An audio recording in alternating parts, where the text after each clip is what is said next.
Ya, alhamdulillah malam hari ini Allah Subhanahu wa taala pertemukan kita kembali di kajian sejarah peradaban Islam. Dan Jumat ini kita mengangkat tema sirah sahabat. Ada kajian sejarah dalam Quran dan hadis, ada kajian sirah nabawiyah, ada sirah sahabat, ada sejarah daulah Islam. Dari mulai Bani Umayyah, Abbasiyah, Turki Utsmaniyah dan yang lainnya kita bahas juga insyaallah. Ya, dan tema-tema kekinian ya, kontemporer. Nah, sekarang kita tema besarnya sirah sahabat, dan sahabat yang akan diangkat adalah Khalid ibnul Walid radhiyallahu taala anhu. Kita akan belajar kepada Khalid bin Walid, belajar ikhlas. Kita akan belajar keikhlasan dalam perjuangan. Tidak harus terlihat. Kalau yang dituju Allah, dimanapun posisinya, kita akan terus berkontribusi untuk Islam, li'izzatil Islam wal muslimin. Tapi kalau perjuangan bukan karena Allah, kelihatan nanti. Ada untung, ada posisi, semangat. Kalau tidak semangat, berarti bukan karena Allah itu. Nah, Khalid bin Walid mengajarkan itu kepada kita, ya. Mudah-mudahan majelis ilmu kita pada malam hari ini diberkahi Allah Subhanahu wa taala, dan semoga dicatat sebagai amal soleh yang akan memberatkan timbangan amal kebaikan kita semua di akhirat nanti.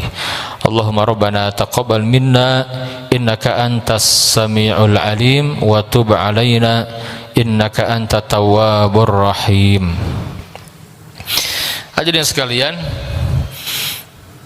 Khalid ibnul Walid seorang sahabat Nabi yang perannya sangat besar. Ya, beliau termasuk sahabat yang masuk Islamnya itu agak belakangan, tidak di awal-awal. Tetapi keislaman Khalid ibnul Walid memberikan dampak yang besar bagi Islam dan kaum muslimin. Ada sahabat yang masuk Islam tidak lama bersama Rasulullah berjuang, tetapi jasanya kalau ditimbang itu bobotnya berat sekali. Ya. Sebagai contoh, ada sahabat yang bernama Sa'ad ibn Mu'adz radhiyallahu taala anhu. Beliau seorang sahabat yang masih muda, masuk Islam ketika usianya sekitar 28 tahun, dan bersama Islam hanya sekitar 5 tahun saja. Tetapi kematian Sa'ad ibn Mu'adz itu membuat arsy Allah bergoncang. Taharraka arsyur rahman, kata Nabi. Kematian Sa'ad ibn Mu'adz membuat arsy ar-Rahman itu bergoncang. Kenapa? Karena memang bobot keislamannya luar biasa. Tanya diri kita, kira-kira kita sudah berbuat apa untuk Islam? Boleh kita bangga menjadi muslim, harus. Tapi itu biasa saja, saudaraku. Betul. Yang luar biasa ketika Islam bangga dengan kita. Nah, kita kalau jadi muslim, peran kita apa gitu loh. Apa termasuk orang-orang yang memberikan kontribusi untuk kebangkitan Islam, terutama di zaman yang kita hadir diuji, Islam sedang berada di bawah. Wa tilkal ayyamu nudawiluha bainan nas. Yang namanya kejayaan itu dipergilirkan. Ada namanya sunnatut tadawul. Jangan berpikiran karena orang mukmin akan terus diberi kemenangan di atas terus. La. Ini bukan di surga, bukan di akhirat, yang di dunia, saudaraku. Wa tilkal ayyamu nudawiluha bainan nas. Demikianlah kata Allah Jalla wa Ala, kebangkitan, keruntuhan suatu umat, suatu kaum, suatu peradaban dipergilirkan di antara manusia. agar Allah mengetahui mana yang benar imannya, mana yang bohong. Ya. Jadi ketika sekarang umat Islam tidak memimpin umat manusia, itu sudah Allah tentukan kita beriman dengan itu. Naam, di sana ada sebab akibat. Tetapi kita beriman sepenuhnya setelah 13,5 abad kurang lebih umat Islam mimpin peradaban bumi. Jadi mulai kehadiran Nabi yang mulia fasa an-nubuwah, al-khulafa ar-rasyidun, Daulah Bani Umayyah yang di abad pertama Islam sudah sampai ke Eropa, ya, ke Andalusia, masuk ke Daulah Bani Abbasiyah, menjadi pusat peradaban dunia. Di Baghdad ada ya tempat-tempat peradaban, tempat ilmu di sana gitu, seperti Baitul Hikmah. Di barat ada Cordoba, kampus pertama di dunia itu di Cordoba itu, dari masjid yang menjadi pusat peradaban dunia, yang dengannya Eropa tercerahkan. Terus sampai kemudian di masa Daulah Turki Utsmaniyah, itu hampir 6 abad, 3 benua dikuasai, Afrika, Asia dan Eropa. Sampai akhirnya ada sebab Allah cabut kepemimpinan, ya, karena demikian Allah Jalla wa Ala berfirman, ya, semua itu dari Allah. Allah berkehendak memberikan kekuasaan kepada siapapun yang Allah kehendaki dan mencabutnya, betul tidak? Allah Jalla wa Ala berfirman di surat Ali Imran, ya, di ayat yang ke-26, faqala ta'ala qulillahumma malikal mulk tu'til mulka man tasha' wa tanzi'ul mulka mimman tasha' wa tu'izzu man tasha' wa tuzillu man tasha' biyadikal khair innaka ala kulli syai'in qadir. Allahu Akbar. Ini ayat luar biasa nih, ya. Antum tadabburi dengan iman, saudaraku. Qulillahumma malikal mulk, katakanlah wahai Muhammad, Allahumma malikal mulki, ya Allah, wahai Tuhan pemilik kekuasaan, tu'til mulka man tasha', engkau berikan kekuasaan segala sesuatu, terserah Allah, ya, kepada siapa diberikan, ya, kepemimpinan itu, dalam skala kecil sampai yang besar. Nah, umat Islam 13 abad setengah memimpin umat manusia, ya. Baru kemarin itu belum lama umat Islam tidak diberikan kepemimpinan. Sekarang yang memimpin bumi siapa? Orang Yahudi, orang Nasrani, ya, yang menutup peradaban Islam Yahudi. Otomatis sekarang kita hidup berada di masa, ya, di mana Allah berikan kekuasaan kepada orang-orang Yahudi, orang-orang Nasrani. Jangan aneh, kepemimpinan dalam skala lokal sekalipun tidak bisa lepas dari kepemimpinan global, saling berkait. Sebagaimana dulu tatkala umat Islam memimpin peradaban bumi, sistem yang ada sistem iman, sistem tauhid. Dan sekarang yang ada di muka bumi ini sistem kufur dan sistem syirik, ya. Jangan aneh, Pak. Jadi kalau kita na'rifuz zaman, kita mengenal zaman, kita akan faham, ya. Kita nggak akan berputus asa dengan kondisi umat Islam yang sedang diuji, berada di bawah, ya. Dan kita pun optimis karena ada bisyarah, ada kabar-kabar baik dari Nabi yang mulia tentang akan hadirnya kembali kebangkitan Islam di akhir zaman, ya. Jelas tidak? Seperti itu.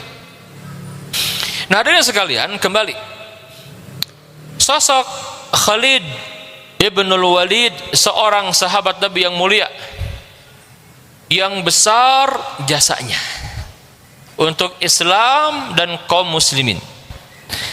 Nabi pernah bersabda, khiyarukum fil jahiliyah khiyarukum fil Islam idza faqihu.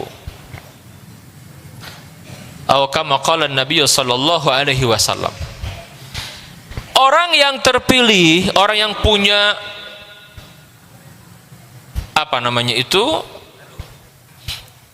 keahlian, pengaruh di masa jahiliyah,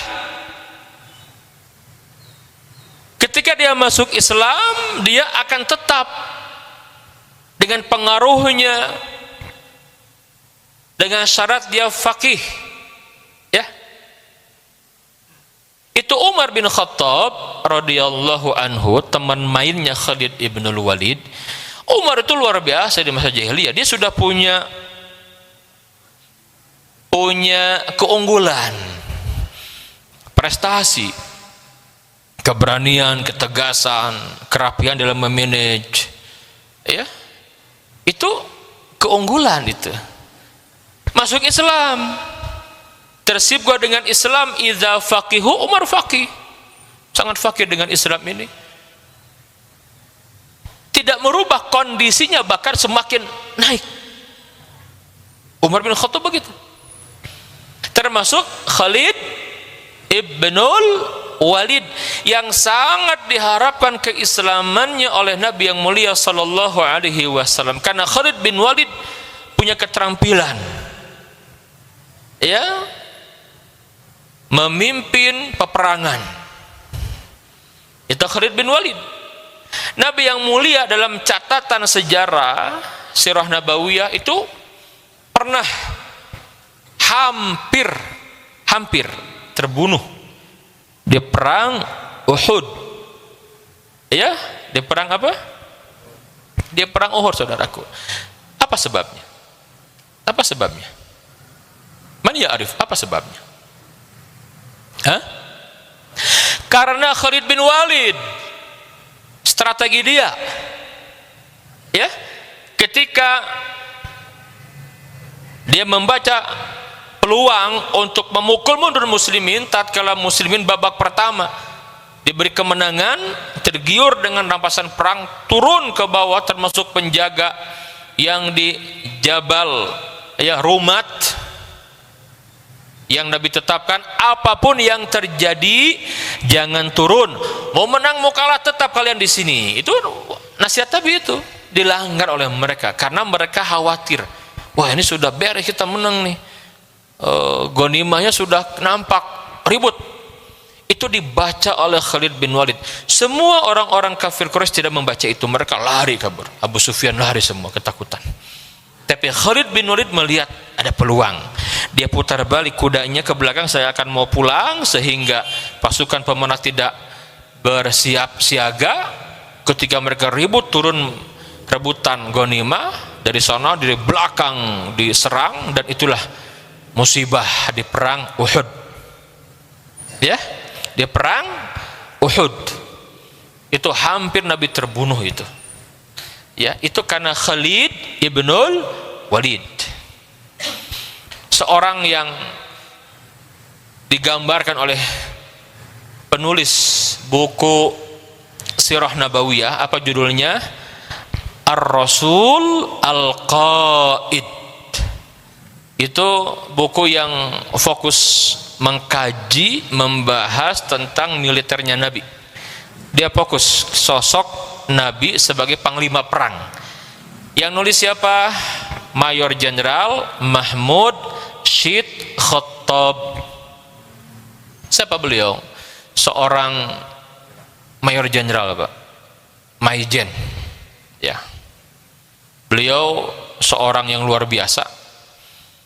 Beliau seorang yang punya prestasi di bidang militer, bahkan turun ke lapangan ketika perang melawan Israel tahun 48 itu, perang Arab berkoalisi itu. Karena waktu itu isu Palestina bukan hanya milik orang Palestina, tapi milik dunia Islam. Sekarang dengan berjalan Ghazul Fikri, perang pemikiran, Yahudi berhasil membuat opini narasi yang mengarahkan umat Islam seakan-akan masalah Palestina saja. Dulu nggak begitu. Ketika Palestina Baitul Maqdis direbut, itu tuh masalah umat Islam. Walaupun kemudian terjadi pengkhianatan di dalamnya. Nah, sekarang masih menjadi PR besar. Makanya Nabi yang mulia pernah menyampaikan, idza fasada ahlus Syam, apabila penduduk negeri Syam rusak, fala khairon lakum, fala khairu fikum, tidak ada kebaikan di tengah-tengah kalian. Jadi barometer umat Islam itu di negeri Syam. Kenapa sekarang di kita berpecah belah umat Islam? Susah bersatu, betul tidak? Halo, betul? Karena umat Islam di negeri Syamnya pun berpecah. Seandainya negeri-negeri Arab bergabung bersatu tuh kalah tuh Israel, Pak. Gampang mengalahkan Zionis. Enggak bersatu masalahnya. Sekarang ada lagi musibah besar, normalisasi negeri Arab, tambah kasihan Palestina syariatnya ya. Tapi kita yakin, dengan seyakin-yakinnya bahwa umat Islam akan kembali meraih kemenangan ya, pasti. Cuman kasihan saja yang harusnya punya peran besar para pemimpin, tapi tidak punya peran besar, malah berkhianat. Dan tentu itu ada hisabnya di sisi Allah. Beda dong rakyat biasa dengan para pemimpin yang punya amanah, punya jabatan, punya kekuasaan, betul tidak? Yang seharusnya digunakan untuk membela saudaranya, Pak. Kan begitu ya. Nah, kembali hadirin sekalian, jadi Khalid ibnul Walid, seorang sahabat Nabi yang bobot keislamannya luar biasa. Baik, kapan Khalid ibnul Walid itu masuk Islam? Sebelum saya sampaikan keislamannya, Khalid ibnul Walid itu, saudaraku, seorang sahabat Nabi. Waktu Nabi sebelum mendapatkan wahyu itu teman, jadi ada beberapa komunitas lah. Khalid bin Walid termasuk komunitas putra pembesar Quraisy yang kategorinya kesatria, orang pilihan, Pak. Siapa saja? Umar bin Khattab, Khalid ibnul Walid, kemudian Ikrimah ibn Abu Jahal, ya, Sofwan ibn Umayyah, itu teman-teman seusia, nggak jauh beda. Amr ibn As, itu seusia semua. Ya, itu grupnya itu. Nabi yang mulia punya komunitas dengan Abu Bakar As-Siddiq. Nah, ini penguasa, ini komunitas orang-orang tua gitu loh, karena kan umurnya hanya beda 2 tahun saja. Jadi Nabi Abu Bakar itu mengcoach, kalau sekarang begitu ya, dia punya komunitas pengusaha seperti Abdurrahman bin Auf gitu ya, Utsman ibn Affan. Itu Nabi dan Abu Bakar yang mengcoachingnya, sudah begitu kalau sekarang ya, dikawal ya. Jadi itu komunitasnya gitu. Nah, artinya apa? Ini mereka itu orang-orang yang punya kedudukan di kaumnya. Maka nanti ring 1 Quraisy ketika mereka terbunuh di perang Badar, seperti Abu Jahal, ya, siapa lagi, ya, dan yang lainnya, Utbah ibn Rabi'ah, itu orang tuanya Hindun, itu kan ring 1-nya terbunuh di perang Badar. Maka yang menggantikan ring 2-nya. Nah, ring 2-nya ini itu grupnya Abu Sufyan, Khalid bin Walid, Amr ibn As, ya, Ikrimah ibn Abu Jahal dan yang lainnya. Jelas ya? Ini mereka itu orang-orang yang punya pengaruh ya. Nah, hadirin sekalian, Khalid bin Walid sebenarnya dari awal tidak termasuk orang yang sengit memusuhi Nabi, tidak. Kita nggak akan mendapatkan catatan dalam sejarah. Beda seperti Abu Jahal, Abu Sufyan gitu ya. Itu ada catatan itu. Bagaimana mereka mengganggu Nabi ya, luar biasa. Khalid ibnul Walid tidak ada catatan itu, karena memang dia seorang yang sibuk dengan dunianya lah. Dia sedangnya berkelahi, ya, berburu gitu, berperang, memanah, itu memang itu di sana Khalid. Nah, nanti dia mulai bersinggungan, termasuk orang yang kemudian ikut memerangi Nabi itu, ketika ya ring satunya orang-orang Quraisy terbunuh di perang Badar. Dari sana tuh. Ya. Maka dia kemudian mulai fokus untuk menghabisi Rasulullah dan kaum muslimin. Ya. Ya kan orang kalau ada seniornya nggak berani biasanya. Sudah nggak ada senior dia naik tuh. Kelihatan memang Khalid bin Walid itu. Dan kalau perang nggak pernah kalah. Terbukti nanti. Peran Khalid bin Walid di perang Mu'tah itu dahsyat sekali dan semua ahli perang menyampaikan, termasuk Jenderal, namanya Jenderal Muhammad Rashid Khattab. Antum bisa cari bukunya ya, itu diterjemah beberapa penerbit. Ya, judulnya diterjemah Rasul Sang Panglima. Antum cari deh, googling, bukunya bagus sekali. Kenapa? Jadi gini, Pak. Ini buku menarik kenapa? Karena yang nulis itu orang militer gitu loh. Ya. Bukan sejarawan, dia sejarawan juga, tapi dia orang militer dan dia ngerti ilmu perang. Jadi beda membaca perang demi perang Nabi disampaikan oleh ahli sejarah yang bukan ahli militer itu ya hanya data sejarah aja disampaikan. Kurang mendalam dari sisi analisisnya, kurang mendalam. Tapi Mahmud Rashid Khattab dia orang Irak yang ketika perang melawan Israel ikut, selebihnya sibuk dengan penelitian dan dia ikut dalam pertemuan militer sedunia waktu itu dan punya prestasi. Di akhir karirnya dia sibuk menulis dan terkenal ahli sejarah sampai wafatnya. Dia banyak nulis buku dan di antara yang terkenal Ar-Rasul Al-Qaid, Rasul Sang Panglima. Itu beliau, Pak, ketika mengomentari Khalid ibnul Walid luar biasa. Saya tidak mendapati di buku-buku sirah yang lainnya gitu. Kalau data sejarah sih dapat. Perang terjadi kapan, pasukan berapa, itu umum. Tapi analisis itu luar biasa, Pak. Itu yang kita menarik. Antum kalau mau baca-baca buku itu ya, cari. Ini masih syabab nih antum. Coba beli buku itu, cari. Ya, baca itu. Kenapa? Inna fil maghazi, di dalam perang-perang Nabi itu ada ilmu, Pak. Ada strategi yang bisa dapatkan. Tentu bukan untuk perang saja, kita belajar manajemen, belajar strategi dan lain-lain gitu. Itu menariknya begitu, saudaraku. Ya, nah kembali. Kata beliau, Khalid bin Walid itu strategi perangnya kalau sekarang melampaui masanya. Ya, dia punya strategi perang yang tidak ada di benak prajurit atau panglima secara umum. Apa sekarang istilahnya? Out of the box gitu ya. Itu kan yang luar biasa, Pak. Kayak sekarang nih militer semua belajarnya kemana? Ke Amerika, betul tidak? Halo, dari mana ilmu perang itu? Dari mana, Pak? Yang bikin Yahudi, senjata perang dari Yahudi. Jadi dulu kan yang jualan mereka. Gas kebaca tuh, Pak. Belajar ke mereka strateginya, ilmunya, peralatan perangnya pun dari mereka belinya. Ya kebaca enggak? Tapi Gaza yang sedikit itu tuh, yang enggak besar itu, dia belajar, Pak.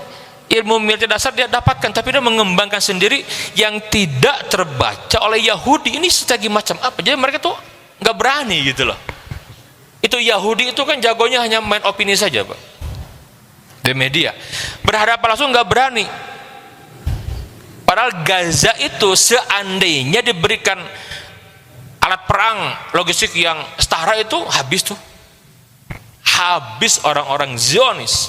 Tapi karena tidak diberikan, di embargo, diblokir, diblokade sekian lama, betul tidak? Nggak bisa, jalur laut, udara, darat nggak ada itu. Di balik segala keterbatasan, Pak, luar biasa. Strategi perangnya nggak terbaca oleh mereka karena nggak belajar dari mereka. Jelas tidak? Halo. Jadi kalau sekarang kita masih belajar ke mereka, ya nggak ada beda. Ya pasti ke sini apal gitu kan. Nah, ini kita penting perlu orang-orang seperti Khalid bin Walid. Makanya strategi dia di perang Mu'tah sampai orang-orang Romawi yang jumlahnya ya hampir 10 kali lipat Jumlah, belum lagi logistik perang lebih canggih, nggak berani karena dia membaca ini strategi macam apa gitu, nggak kebaca, takut mereka itu. Ya, dan kata Mahmud Syed Khattab, karena Khalid bin Walid out of the box, dia buat strategi yang nggak kebaca. Nah, ini penting Pak. Kalau kita ingin ngalahin Yahudi belajar ilmu mereka, ya nggak suka baca, atau betul tidak kebaca. Gaza, lihat Gaza itu tuh bertahan luar biasa itu di balik segala keterbatasan karena mereka ilmunya luar biasa, Pak. Allah ajarkan ke mereka. Kembali saudaraku. Nah, Khalid ibn Walid itu tokoh. Nah, awal dia tertarik masuk ke dalam Islam ketika perang Uhud. Jadi menariknya, sebagaimana Amr ibn As, sobat dekatnya Khalid bin Walid, sama-sama panglima, hebat sekali. Ini dua yang punya peran besar dalam penaklukan negeri Syam dan Afrika, Mesir nanti itu pada masanya. Itu luar biasa, Pak. Ya, Khalid ibn Walid itu tertarik di perang Uhud. Amr ibn As tertarik ketika An-Najasyi, ketika Nabi memerintahkan sahabat hijrah ke Habasyah. Orang-orang Quraisy mengirim Amr ibn As agar menarik kembali orang Islam dari Habasyah ke Mekah. Di sana justru tertarik kepada Islam karena dia utuh mendapatkan informasi tentang Islam dari Ja'far bin Abi Thalib, walaupun masuk Islamnya belakangan nanti bareng sama Khalid bin Walid. Nah, Khalid melihat strategi semacam ini, kata Khalid, ini bukan strategi yang biasa ini, kan Nabi itu luar biasa. Ya, Nabi dibimbing oleh wahyu. Ini kok bisa sampai seperti itu? Kalau sekarang Nabi menempatkan posisi pemanah di Jabal Rumat itu dari sisi udara. Nah, kalau sekarang gitulah, udara dikuasai, darat juga dikuasai gitu. Itu hebatnya Nabi, dan itu dibaca oleh Khalid bin Walid. Ini luar biasa. Ini pasti Nabi ini bukan orang biasa. Tertarik. Makanya di perang Uhud itu, walaupun memang babak kedua muslimin kalah, Nabi hampir terbunuh, walaupun secara hitung-hitungan tidak kalah juga sebenarnya. Maksudnya apa? Karena muslimin, ya kalau kalah perang itu kan apa maksudnya? Kalau rugi ya, tapi kalah perang belum tentu. Kalau kalah kan lumpuh kekuatan, nggak bisa. Tapi muslimin tidak seperti itu. Ya, artinya memang Quran menyebutkan, dipergilirkan di perang Badar kamu menang, di perang Uhud kamu kalah, terluka. Memang terluka karena Nabi yang mulia hampir terbunuh. Ya, nah itu Khalid bin Walid tertarik. Luar biasa, kata Khalid ibn Walid. Nah, nanti Allah bukakan hatinya itu kapan? Setelah Sulhu Al-Hudaybiyah. Tahun keberapa itu? Tahun keberapa? Halo? Tahun keberapa? Tahun ke-6 Hijriah. Menarik, singkat saja ya, karena waktu terbatas. Sudah masuk azan belum? Berapa? Oke, wah waktunya ya. Itu Khalid bin Walid itu memutuskan. Dari awal sudah penasaran gitu loh. Penasaran. Ini memang sudah saatnya aku bergabung dengan Rasulullah gitu. Karena beliau seorang yang punya jiwa hanif. Ya kalau memang kaumnya salah, sudahlah. Bahkan dia melihat ini ajaran Muhammadiyah memang bukan ajaran biasa gitu. Ini memang ajaran Tuhan, bahasa dia begitu. Ini pasti akan menguasai jazirah Arab, bahkan dunia gitu. Kan orang-orang begitu tuh Pak harus punya, kalau konteks sekarang ini, orang yang hebat itu harus punya salurannya gitu. Betul tidak? Sayang, orang yang punya potensi kalau tidak bergabung dengan komunitas, kalau sekarang mungkin bahasanya organisasi, nggak akan besar Pak. Betul tidak? Tapi kalau dia tepat tuh masuk ke sebuah komunitas yang bisa membuat dia percepatan tuh akan begitu. Khalid bin Walid contohnya gitu. Dia melihat, udahlah, aku harus memutuskan untuk masuk Islam. Ya, ditambah Nabi nulis surat. Nah, Nabi nulis surat Pak. Khalid membaca, apa Khalid baca? Ya Aba Sulaiman, nih kunyahnya. Ya Aba Sulaiman, Orang seperti Anda sayang kalau tidak menerima hidayah dari Allah. Allah titipkan banyak keutamaan kepada Anda. Apa belum tiba saatnya untuk tunduk patuh kepada ajaran Allah? Ya Aba Sulaiman, Islam perlu orang-orang seperti Anda. Ya. Itu dibaca oleh Khalid bin Walid. Kata Khalid, ini dari Muhammad? Iya benar.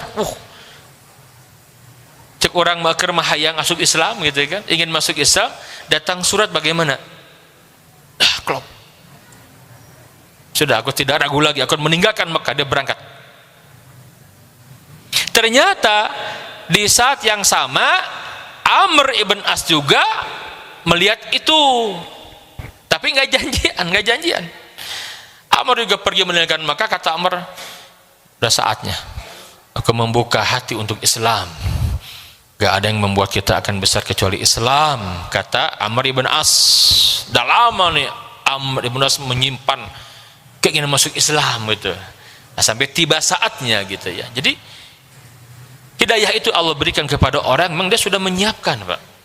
Penting itu. Kenapa Abu Thalib tidak diberikan hidayah sementara Salman Al-Farisi diberikan hidayah?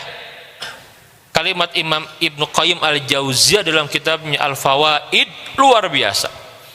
Apa kata Ibnu Qayyim? Karena Abu Thalib tidak menyiapkan. Memang dia berjuang membela Nabi habis-habisan, tapi karena fanatik kesukuan.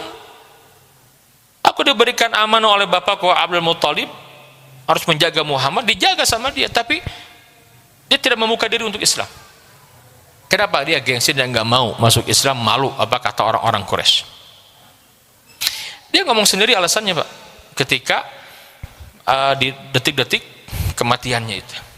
Nabi menemui Abu Thalib, ya ami qul la ilaha illallah.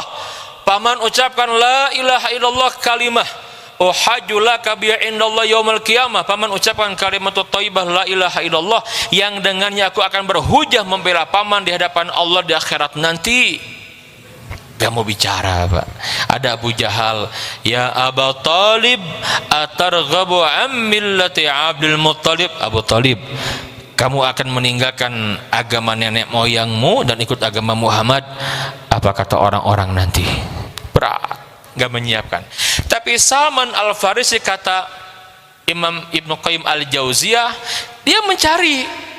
Dia meninggalkan Persia, datang ke negeri Syam, ke Irak, ke Nasibin, ke Turki, ya, Amuriah, jadi budak, ke Madinah sampai ketemu dengan Nabi, menyiapkan, maka Allah berikan hidayah. Ya, makanya kata Ibnu Qayyim, itu Abu Thalib kalau ditanya, ya, jawabannya itu luar biasa. Berbangga dengan nasab, dengan harta, dengan keturunan gitu. Ya, tapi Salman tidak. Ya Salman, siapa namamu? Ana Ibnul Islam. Ana Abdullah, aku hambanya Allah. Kamu ini nasabnya kemana, wahai Salman? Ana Ibnul Islam, aku anaknya Islam. Ya Salman, apa tempat kebanggaanmu? Masjid. Ya Salman, apa yang kamu lakukan untuk meraih kemuliaan itu? Aku bangun, aku tidak pernah tidur di sepertiga malam. Aku bangun untuk meraih kedudukan di sisi Allah. Apa pakaian wahai Salman? Sabar dan tawadu. Apa tujuan wahai Salman? Berjumpa dengan Allah, surga. Apa yang kamu jadikan sebagai petunjuk itu? Al-Quran dan petunjuk Rasulullah Sallallahu Alaihi Wasallam. Kata Ibnu Qayyim, karena jawabannya ini Allah berikan hidayah kepada Salman Al-Farisi. Silakan tanya semua orang yang diberi hidayah karena dia menyiapkan. Termasuk siapa? Termasuk Amr ibn As dan Khalid bin Walid. Dia sudah menyiapkan. Dan Allah Maha tahu itu. Allah berikan hidayah, saudaraku. Ya, di jalan ketemu. Kata Khalid, ya Amr, kamu mau kemana? Lah kamu mau kemana? Aku mau ketemu Rasulullah Muhammad di Madinah, di Yathrib. Lah, aku juga sama. Ngapain kamu? Aku ini akan ikut agama Muhammad. Loh sama, aku juga ikut agama Muhammad. Serius? Benar? Ya sudah, kita jalan sama-sama. Ketika mereka masuk Islam, Nabi menyampaikan, ya ashabi, sahabatku, Makkah sudah melemparkan putra-putra terbaiknya untuk kita, kata Nabi begitu. Ini Makkah melemparkan orang-orang terbaiknya buat kita. Itu kan orang hebat semua, Pak Amr ibn As dan juga siapa? Khalid Walid, Pak. Sudah Isya ya? Habis waktunya. Ya sudah, hadirin ya. Sudah, Pak ya. Udah Isya, Masya Allah, nggak kerasa ya. Taib, ini yang disampaikan. Mau lanjut pada Isya? Antum pada kajian nggak? Nih, sal ini nih, ada kajian nggak? Hah? Saya mau nyimak nggak? Mau makan? Makan, tahan sebentar ya. Oke. Ada Isya kita lanjut lah. Sebenarnya saya mau sampai Isya nih karena capek ini seharian full ya, nggak apa-apa lah. Kita lanjut pada Isya ya. Mungkin setengah jam aja lah. Kita bahas kisah dipecatnya Khalid bin Walid oleh Umar bin Khattab. Itu pelajaran di sana gitu. Emang ini orang layak, makanya karena keikhlasannya Allah abadikan, kekal namanya insya Allah dengan kebaikannya. Karena Khalid itu tidak pernah mempermasalahkan, dia orang hebat. Ya. Apa alasan Umar? Kita lihat, karena ada orang-orang orientalis yang membaca ini tidak benar sehingga menghembuskan fitnah. Oh, Khalid dan Umar berseteru, ditambah orang Syiah lagi tambah besar itu kan. Nah, kita akan coba urai setelah sholat insya Allah ya. Setengah jam nanti saya lanjutkan nanti ya. Demikian disampaikan, kita sholat Isya dulu, nanti kita lanjut setelah sholat Isya. Fa'atabiru ya ulil albab, subhanakallahumma wa bihamdika asyhadu an la ilaha illa anta astaghfiruka wa atubu ilaik. Assalamualaikum warahmatullahi wabarakatuh. Bismillahirrahmanirrahim. Assalamualaikum warahmatullahi wabarakatuh. Alhamdulillah wassalatu wassalamu ala Rasulillah wa ala alihi wa sahbihi wa man walah. Hadirin sekalian, jamaah yang berbahagia di Masjid Darut Tauhid dan yang menyimak di YouTube ya, di channel Masjid Darut Tauhid Bandung. Kita lanjutkan sesi kedua ini tentang inspirasi dari sirah sahabat, sirah Khalid ibnul Walid radhiyallahu taala anhu. Taib. Hadirin sekalian, jadi Khalid bin Walid itu kunyahnya Abu Sulaiman ya. Siapa? Abu Sulaiman. Karena anak yang paling besar namanya Sulaiman. Nah, Khalid bin Walid, kita lihat bagaimana karir militernya ya.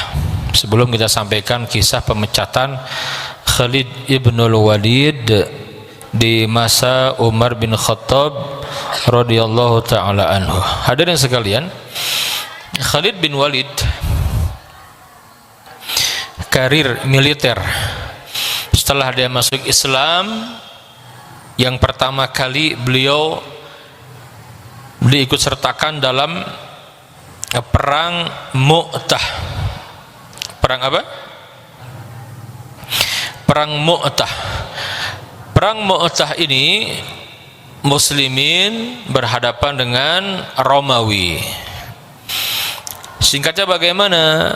Muslimin itu diberangkatkan oleh Nabi. Nabi tidak ikut berperang. Ya, Nabi memilih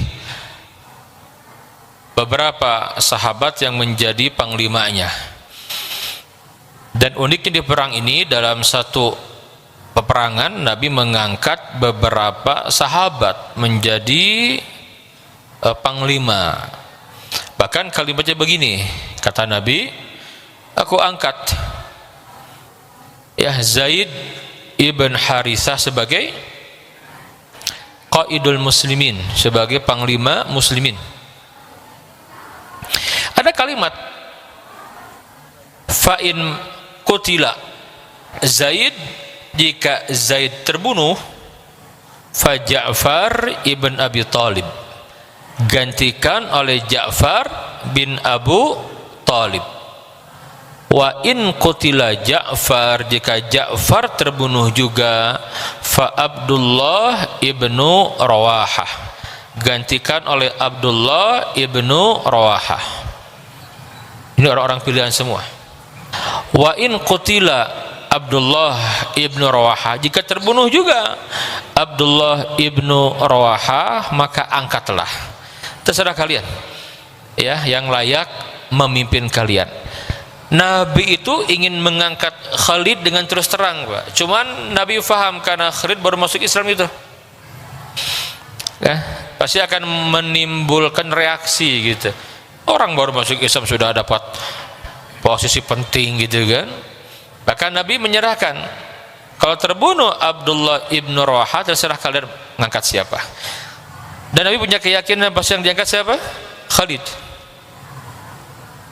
Nah, kalimat-kalimat Nabi ini itu ditangkap oleh para sahabat yang menjadi qaid al-muslimin. Wah, ini memang isyarat Nabi bahwa aku akan syahid di sana gitu.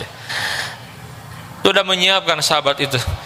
Maka banyak kisah di perjalanan menuju Mu'tah, cuman bukan waktunya ya. Sesudah bahas perang Mu'tah di pertemuan yang sebelumnya, antum lihat nanti di YouTube aja.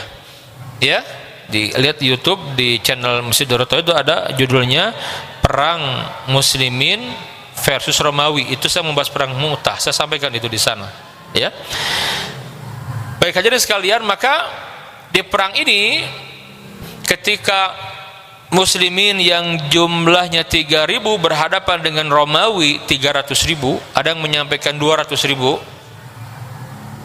Ya, katakanlah kita ambil yang 200.000 ya, berarti 1 banding berapa itu? 70, hampir 70. Bayangkan 1 berbanding 70, luar biasa ya, luar biasa. Dan memang ketika perang terjadi, syahidlah Zaid ibn Harithah, langsung diambil alih kepemimpinan perang oleh Ja'far bin Abi Thalib. Ini sepupu Nabi, kakaknya Ali bin Abi Thalib. Juga sama, Ja'far bin Abi Thalib pun terbunuh. Bahkan Nabi menyebutkan bagaimana terbunuhnya Ja'far. Kok Nabi tahu? Kan Nabi ngikut perang, diberi wahyu oleh Allah. Nabi di Madinah menyampaikan bagaimana itu tangan dari lengannya ini, yang kanan yang kiri ditebas dan putus untuk menyelamatkan bendera Panji Ar-Rayah ya, bendera perang ya, sampai terbunuh. Kata Nabi yang mulia, Ja'far at-Tayyar, Ja'far di surga akan diberikan sayap, terserah dia mau terbang kemanapun juga. Masya Allah, ini kemuliaan dari Allah Jalla wa'ala untuk Ja'far bin Abi Thalib. Kemudian diambil juga oleh Abdullah ibnu Rawahah, syahid juga. Kan dahsyat, luar biasa perangnya itu. Nah, ketika terbunuh Abdullah ibn Rawahah, maka muslimin bingung, ini siapa yang kita angkat? Diberikan pada nggak mau, sepakat semuanya yang layak menggantikan Abdullah ibn Rawahah itu adalah Abu Sulaiman. Siapa? Khalid ibnul Walid. Maka sepakat semua kepemimpinan diserahkan kepada Khalid. Dan Nabi menyampaikan di Madinah. Di saat tepat terjadi itu, Nabi menyampaikan di Madinah, wahyu dari Allah. Kata Nabi, perang berkecamuk dengan dahsyat. Nabi menceritakan gitu ya. Sahabat ada di Masjid Nabawi. Maka terbunuhlah Zaid. Maka panji dipegang oleh Ja'far. Ja'far terbunuh juga, kedua lengannya putus. Akan Allah gantikan dengan sayap di surga nanti. Diambil lagi oleh Abdullah ibnu Rawahah, terbunuh juga. Hingga akhirnya muslimin sepakat mengangkat Khalid ibnul Walid, saif min suyufillahil maslul, pedang dari pedang-pedang Allah yang terhunus. Itu tuh. Jadi Allah lewat lisan Nabi memberikan gelar kepada Khalid ibnul Walid, Saifullah al-Maslul. Jadi kehadiran Khalid memang dibuat untuk membuat orang-orang kafir takut kepada muslimin ya, takut sekali. pada masanya orang kalau mendengar nama Khalid itu sudah ada gemetar duluan. Ini dasarnya siapa? Khalid ibnul Walid radhiyallahu taala anhu. Nah, ketika diserahkan kepada Khalid bin Walid, dari sini lagi-lagi dia kan orang yang luar biasa, Pak. Selalu out of the box gitu. Membaca, dia baca potensi. Tentu dengan keimanan beliau di waktu itu dan strategi perang, beliau membaca. Ini kita 3.000 melawan 300.000 atau 200.000 susah untuk menang. Minimal kita punya pengalaman. Kita tahu strategi perang Romawi, kata Khalid. Kita akan pelajari, kita akan cari kelemahannya, kita akan datang lagi nanti. Maka Khalid bin Walid kalau dipercaya sebagai panglima, Khalid musyawarah di malam hari. Dulu perang kalau malam itu berhenti, siang perang lagi sampai sore, malam berhenti. Nah, Khalid bin Walid, lihat Khalid nih strateginya, kata Khalid, besok kita akan kecoh pasukan, kita akan kembali ke Madinah. Wah, ini reserse tidak mudah. Kata Mahmud Syed Khattab, orang panglima yang menarik pasukan kembali itu lebih berat resikonya. Kalau gagal habis semua, ya kan? Di tengah kepungan musuh yang dahsyat sekali, belum logistik perang, belum jumlah yang tadi sampai 70 kali lipat musuh lebih banyak. Kecuali strategi yang diambil orang-orang yang cerdik yang luar biasa, kata Mahmud Syed Khattab. Kenapa dia bilang begitu, Pak? Dia seorang panglima perang militer, dia itu. Dia sampaikan teorinya itu, ya luar biasa itu, yang itu tidak ada di buku-buku sejarah biasa. Karena memang ya terbatas, sejarawan sebatas menyampaikan data, tapi analisisnya tidak sedalam ahlinya gitu. Ya. Nah, hadirin sekalian, maka Khalid bin Walid membuat strategi bagaimana? Kata Khalid, kita akan buat strategi bagaimana sayap kanan ke sebelah kiri, sayap kiri ke sebelah kanan, yang bagian belakang maju ke front, ke depan, yang depan ke belakang, dan semua kita harus ya memukul kuda ini sampai meringkik. Suara kuda itu rame gitu, bersautan, dan hentakan kaki kuda sampai banyak debu, sehingga terkesan bahwa kita diberikan bantuan atau datang pasukan baru yang banyak, dan itu akan membuat kita mudah untuk mundur ke belakang dan kita akan kembali ke Madinah. Luar biasa, Pak. Jadi tidak modal nekat juga gitu, mentang-mentang tenanglah, ada Allah pokoknya memenang. Tidak. Selalu ada sebab akibat, ada sunatullah ditempuh tuh. Ini nggak mungkin ini. Ya, perhitungan Khalid sebagai seorang yang baru masuk Islam wajar. Maka nanti Nabi yang mulia tatkala muslimin kembali dari Mu'tah ke Madinah, walaupun muslimin Madinah menyebutnya, Khalid kamu nih kabur dari medan perang, dosa besar, tahu nggak? Nabi tidak menyebut Khalid dan muslimin itu kabur, tidak. Kalimatnya hum laisal firar walakinnal qarar. Mereka tidak kabur dari medan perang, mereka akan kembali lagi dengan kemenangan, kata Nabi begitu. Ya. Ini sedang ini ya, Murojaah nih. Santri apa ini? PPM. Oh. Baik. Sampai di mana tadi? Kembali ke Madinah. Taib, kembali ya. Nah, ketika tiba di hari besoknya itu dijalankan strategi itu.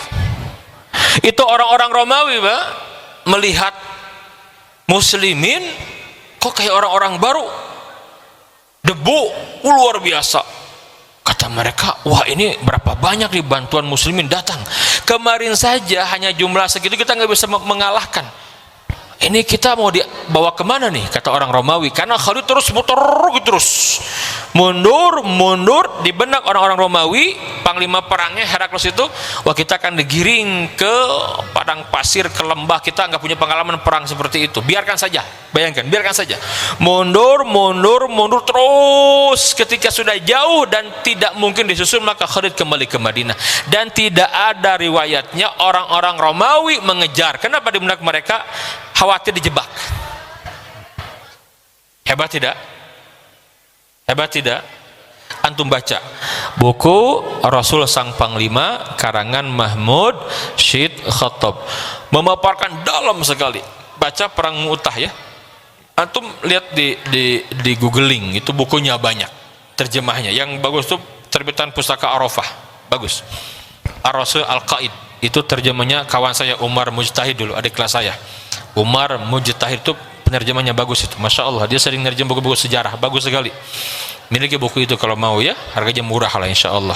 Taib, itu pengalaman militer pertama Khalid bin Walid bersama kaum muslimin. Maka ketika dia kembali ke Madinah, orang-orang Madinah menyampaikan, Khalid, kamu ini pengecut, kenapa lari?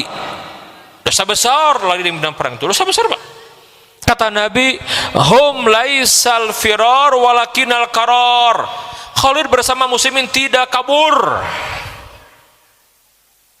mereka akan kembali dengan kemenangan, kata Nabi. Dan benar saja Pak, Khalid menggodok, mempelajari, kebaca oleh Khalid itu, dipelajari. Maka nanti hasilnya bagaimana? Setelah Nabi wafat, di masa Abu Bakar As-Siddiq, itu Khalid yang diangkat menjadi panglima perang semenjak di masa Nabi. Lanjut di masa Abu Bakar, terus menang. Bahkan di masa Umar bin Khattab, nah di sini ya, ketika Khalid sedang berdiskusi rapat untuk ya menyerang Romawi Timur, front Romawi Timur, karena negeri Syam itu Pak waktu itu dikuasai Romawi, orang Kristen, termasuk Palestina. Damaskus, Palestina itu orang-orang Kristen dulu. Ya, dulu markaznya di Baitul Maqdis. Di masa itu dikenal dengan nama Ilya. Ya. Nah, kenapa dalam catatannya dari masa ke masa itu disebut dengan bahasa mereka itu namanya Ur Salim. Bahasa Arabnya Darussalam. Yahudi menyebutnya Yerusalem. Bahasa Arabnya Darussalam. Ur Salim. Bahasa Palestina waktu itu menjadi Darussalam, Yahudi menyebut Yerusalem, tempat yang penuh keselamatan. Di waktu itu dikuasai oleh orang Romawi, namanya Ilya. Maka nanti ketika di masa Umar bin Khattab ditaklukkannya Baitul Maqdis, itu pendeta Sophronius memberikan kunci Ilya itu kepada siapa? Kepada Umar. Ya, dan sejarahnya Baitul Maqdis hanya bisa damai, keselamatan ketika ada di bawah kepemimpinan kaum muslimin. Selama tidak dipegang kaum muslimin, pasti bergejolak. Dari dulu itu bukan hal baru. Contoh Pak, di masa Romawi, di masa Nabi, yang mana Nabi yang mulia pernah Isra Mi'raj, dan nanti ditaklukkan di masa Umar, ya, itu di masa Romawi itu orang-orang pribumi asli dizalimi. Makanya orang-orang ortodoks itu lebih senang dipimpin muslimin. Maka mereka yakin ketika Romawi kabur ke Mesir itu, Sofron sudah tinggal, karena dia yakin yang akan menerima kunci ini orang yang adil, kata dia. Bahkan dia pelajari, panggil pemimpin kalian, diminta kepada Amr bin As, aku hanya akan memberikan kunci kepada pemimpin kalian tertinggi.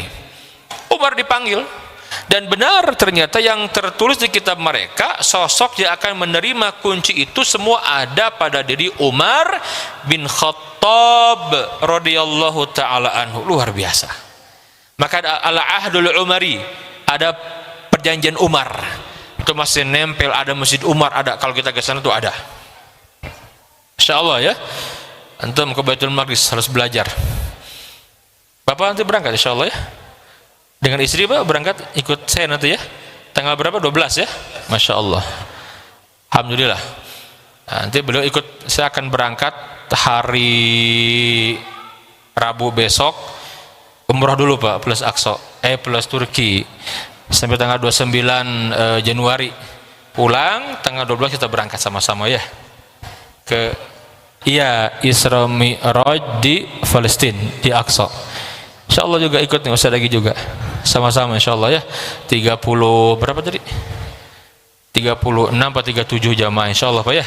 Sama-sama insyaallah. Nah, bagi jamaah memiliki niat yang kuat agar bisa sampai ke Baitul Maqdis. Ini pengusaha nih. Amin. Insyaallah. Ya, yang sudah pernah ke Mekah dan Madinah harus sampai ke Baitul Maqdis. Masya Allah, itu di sana berkumpul semua Nabi dan Rasul Pak. Nabi Ibrahim makamnya, Nabi Ishak, Nabi Yakub, Nabi Yusuf, semua di sana, Nabi Yunus, Nabi Daud, Nabi Sulaiman, Nabi Zakaria, Nabi Yahya, di sana semua. Semua Nabi di sana. Ya, semua di sana. Nabi Musa juga di sana, tapi meninggalnya belum masuk ke Palestina, Baitul Maqdis.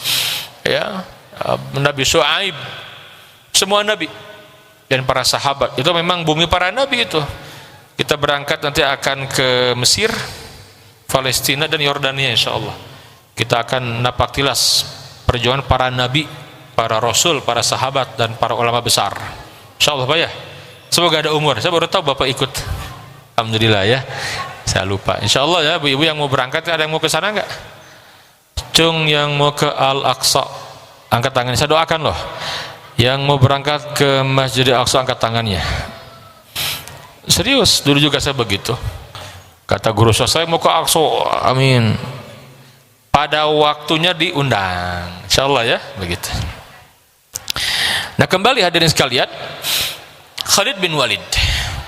Maka nanti Khalid bin Walid itu ketika sedang memimpin perang untuk menyerang Romawi, ya kan nanti dari Yarmuk tuh Pak.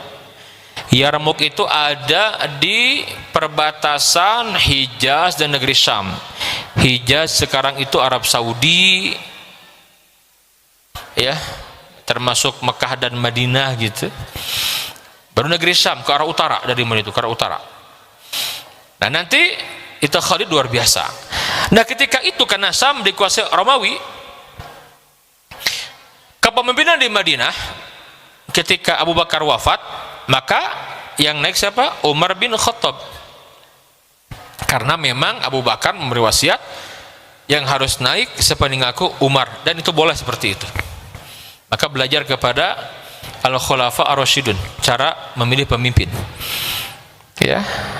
Ditunjuk lewat musyawarah, si pemimpin boleh nunjuk langsung, atau nanti ada ahlul hali wal aqdi, dipilih orang-orang tertentu untuk memilih pemimpin. Itu boleh ya, itu syura namanya, syura ya. Apakah syura sama dengan demokrasi? Tidak, jauh. Mirip, ya mirip bukan berarti sama. Manusia mirip monyet, masa mau digituin? Monyet mirip manusia, mungkin mirip tapi bukan monyet kan, betul tidak? Ya Wan ya, Ridwan ya. Demokrasi mirip syuro, ya bukan syuro, beda. Tidak beda. Islam punya sistem syuro namanya, bukan demokrasi, bukan. Nggak mirip, kata siapa mirip? Ya, beda namanya, beda dari mana lahirnya, beda, semuanya beda gitu. Mungkin ada kemiripan, mungkin ada kemiripan, tapi bukan syuro gitu loh, jelas tidak. Sama kayak manusia mirip apa gitu, monyet mirip manusia misalkan. Nah, sarwanya mirip-mirip kan, betul tidak? Ya kan emang mirip coba ya. Tapi kan monyet juga nggak mau dibilang manusia kan, enak aja gua monyet gitu kan, dibilang manusia nggak mau, apalagi kita kan, usah dibilang kita dari monyet, itu kan teori yang sesat, nggak mau. Mirip mungkin mirip beberapa, tapi tidak dikatakan monyet itu manusia, tidak dong. Nah, sama seperti itu. Syura ya, dalam syura. Nah, kembali. Nah, diangkatlah Umar bin Khattab. Umar tuh melihat, menyaksikan, sudah greget, sudah ngasih masukan kepada Abu Bakar, sebenarnya Abu Bakar ini Khalid harus dikasih nasihat. Kita kata Umar, ini udah nggak wajar ini. Kok di Madinah ini para pemuda mengelulukan Khalid sudah berlebihan gitu loh. Ya, tidak ada kemenangan tanpa Khalid, di mana ada Khalid pasti menang. Ini bahaya ini. Kata Abu Bakar, itu urusan belakangan, sekarang Khalid sedang di depan gitu. Maka setelah meninggal Abu Bakar, Umar naik, Umar tuh langsung nulis surat. Ini nggak boleh dibiarkan. Maka Umar nulis surat, dikirim oleh utusan. Ketika itu, ya, ketika surat sampai, Khalid ibnul Walid sedang sedang musyawarah bersama para sahabat. Bagaimana strategi perang melawan Romawi ini gitu, ya. Sampai surat dibaca, kaget. Isinya apa? Serahkan kepemimpinan itu kepada Abu Ubaidah. Bawahannya sahabat juga. Kata Khalid, sudahlah. Kata Khalid bilang ke pembawa surat, kamu jangan ribut, udah. Ya, aku terima, nanti aku akan ke Madinah. Dipegang, Khalid langsung kembali menyampaikan lagi gitu. Bahkan di awal ikut memimpin perang. Masih perang melawan. Setelah dilihat, ini udah bisa ditinggalkan, sudah bisa dibiarkan, maka Khalid memanggil Abu Ubaidah, diserahkan. Ubaidah kaget. Kata Khalid, kamu diam, gak usah banyak bicara, lakukan saja, aku akan ke Madinah bertemu Umar. Luar biasa, Pak. Jangan ribut, udah. Ya, pimpin. Ini kalimat dari Amirul Mukminin Umar bin Khattab, itu CS itu dulu itu. Kalau gulat itu pasti Khalid dengan Umar itu. Kadang menang Khalid, kadang menang Umar. Begitulah sejarahnya itu. Teman mainnya, Pak. Amr ibn As, orang hebat semua ini. Masuk Islam, faqih, menjadi orang-orang hebat. Islam itu menyebar di tangan mereka itu syariatnya, ya. Tapi kembali. Maka Khalid bin Walid penasaran, dia berangkat ke Madinah. Ini kenapa kok Umar ini memerdekakan aku tanpa alasan yang jelas? Penasaran gitu ya, kenapa nih? Aku sedang semangat, tapi ini ya paham ketaatan kepada pemimpin gitu ya. Sudah datang sampai di Madinah, Khalid bin Walid bertemu dengan Umar bin Khattab. Apa kata Khalid? Ya Amirul Mukminin, aku menerima surat dari Anda, isinya sudah aku fahami dan aku tinggalkan pasukan di negeri Syam dipimpin oleh Abu Ubaidah sebagaimana aku perintahkan. Aku penasaran ya Amirul Mukminin, ya Abu Hafs, itu kunyahnya. Aku mau tahu kenapa engkau memecat aku tiba-tiba. Kalau memang ada ketidakpandaianku mengelola keuangan, memanage pasukan, aku itu kelemahanku. Tapi percayalah, ya, Abu Sulaiman tidak pernah memakan yang bukan haknya, bahkan bagianku pun habis untuk perjuangan muslimin. Apa kata Umar? Ini kalimatnya luar biasa. Ya Abu Sulaiman, kemari, berdua nih. Ya Abu Sulaiman, aku sudah lama kenal engkau sahabat dari kecil, cerita semua. Engkau orang yang hebat. Siapa yang tidak kenal Khalid bin Walid Abu Sulaiman, yang setiap perang tidak pernah kalah, yang namanya disebut musuh Islam takut, yang memilih langsung engkau sebagai panglima itu Rasulullah, manusia terbaik, dan Abu Bakar As-Siddiq. Khalid katanya, aku melihat anak-anak muda di Madinah ini sudah mulai membuat syair-syair yang isinya mengkhawatirkan. Kata Khalid, apa itu? Mereka mulai bersenandung, tidak ada kemenangan tanpa Khalid. Di mana pasukan ada Khalid pasti menang. Ini kalimat macam apa ini? Kamu tidak tahu karena kamu di lapangan. Aku di sini menyimak. Aku pada mengusulkan kepada Abu Bakar, tapi Abu Bakar tetap. Aku ingin menyelamatkan tauhid umat. Itu tujuan aku diberikan amanah, menyelamatkan tauhid umat. Ya Abu Sulaiman, ya Khalid, saksikan Umar bin Khattab hamba Allah yang hina, yang lemah, bisa mencopot seorang panglima perang yang hebat yang tidak terkalahkan, Khalid bin Walid. Dengan itu aku berharap agar umat kembali kepada keimanan, kepada tauhid, bahwa kemenangan hanya dari Allah. Wa man nasru illa min indillah. Tidak ada kemenangan kecuali dari sisi Allah. Itu tugas kuai Khalid. Kata Khalid bin Walid, Masya Allah. Khalid menatap wajah Umar, dia menangis, dipeluk. Umar, terima kasih. Jika itu alasan engkau, aku menerima. Dan aku akan tetap berjuang, ikut berjihad dimanapun posisiku. Luar biasa. Kata Umar, Barakallahu fiik ya Aba Sulaiman. Semoga Allah memberkahi engkau, Abu Sulaiman. Aku lega sekarang. Itulah tugasku. Aku ini beban ketika aku menjadi pemimpin itu.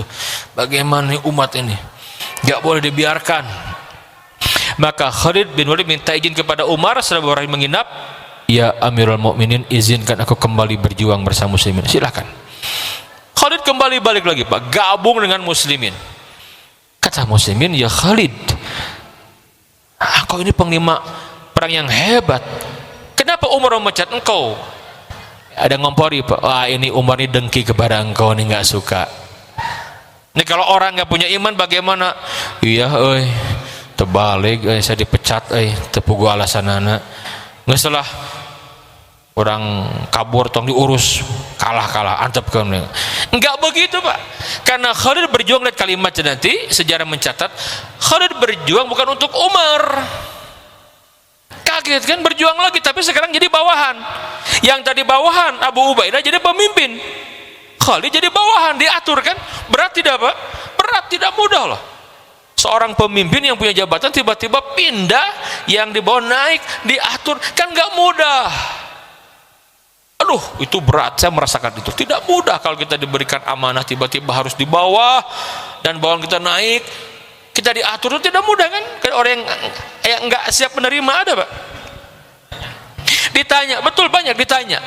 Ya Aba Sulaiman, engkau masih berjuang bersama kami. Engkau sekarang di bawah. Yang mimpin Abu Ubaidah, bawahanmu dulu. Apa engkau masih siap berjuang? Lihat jawaban Khalid bin Walid, ya akhi, saudaraku. Dengarkan, aku berjuang bukan karena Umar, aku berjuang karena Allah. Aku ingin punya kontribusi untuk kemuliaan Islam wal muslimin, li'izzatil Islam wal muslimin, terserah di bagian manapun aku ditempatkan. Yang aku cari keridhaan Allah. Diam semua, Pak. Khalid terus berjuang. Kemenangan diraih sampai akhirnya tibalah kabar duka kepada Umar bin Khattab. Apa? Khalid bin Walid meninggal dunia, Pak. Tetapi meninggalnya bukan di medan perang, bukan. Khalid bin Walid meninggal dunia di atas kasur, sakit. Kenapa? Takdir Allah. Tapi Khalid bin Walid menerima ketentuan Allah tadi lewat kalimat-kalimatnya. Ini menjelang sakaratul maut yang menceritakan putranya. Ada sanarnya, sahih.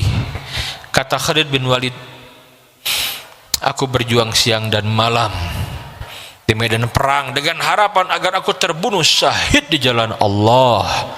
Siang malam aku minta kepada Allah. Setiap ada sahabat yang syahid, aku kapan giliranku? Bayangkan. Terus berjuang, aku ingin syahid.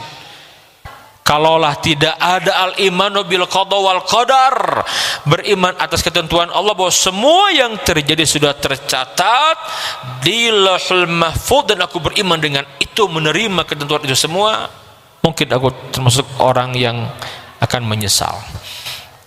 Ternyata Khalid bin Walid, kata dia, yang usianya habis di medan perang tapi meninggalnya di atas kasur karena sakit.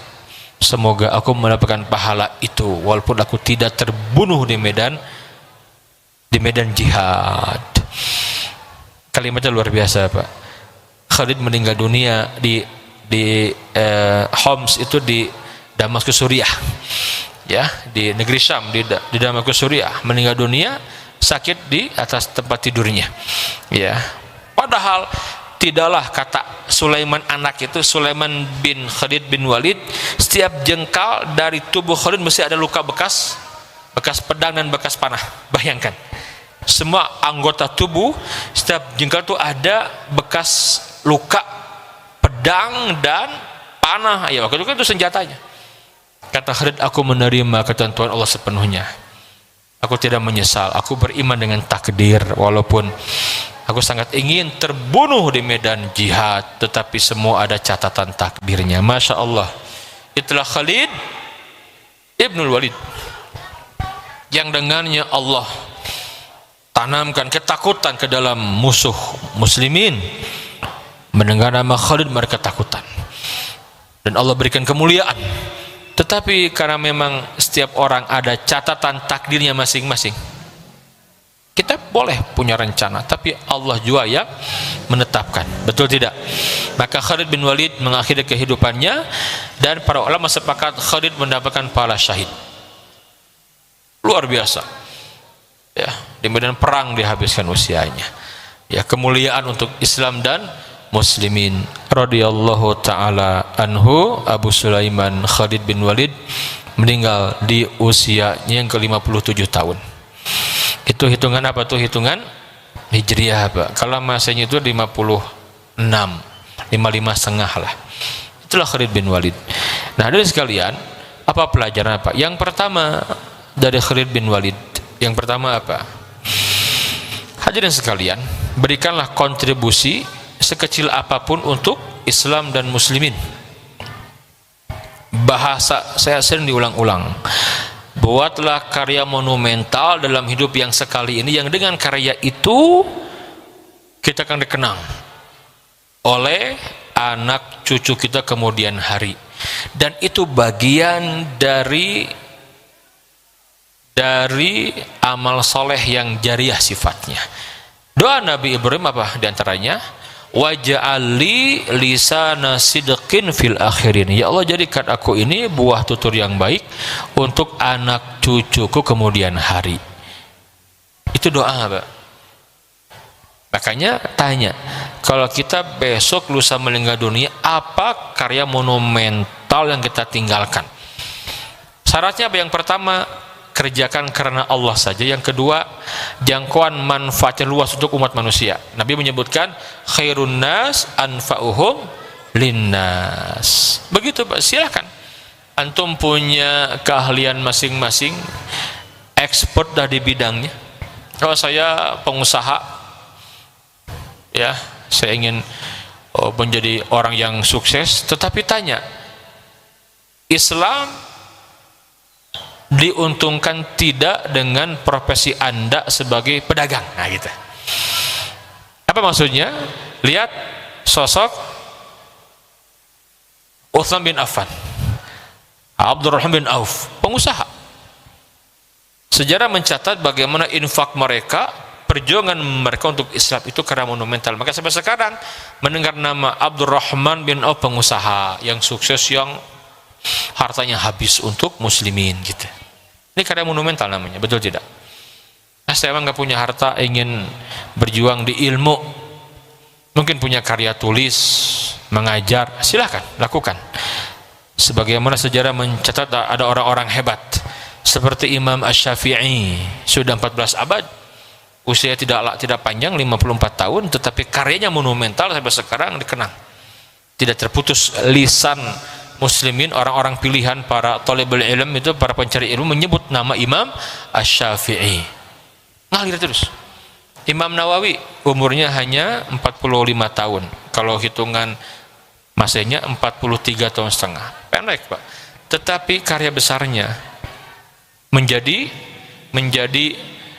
karya yang jariah. Muslimin mendapatkan manfaat. Kita ingin membaca hadis Nabi tentang fadilah amal, dibacalah kitab Riyadhus Shalihin. Itu yang tipis itu.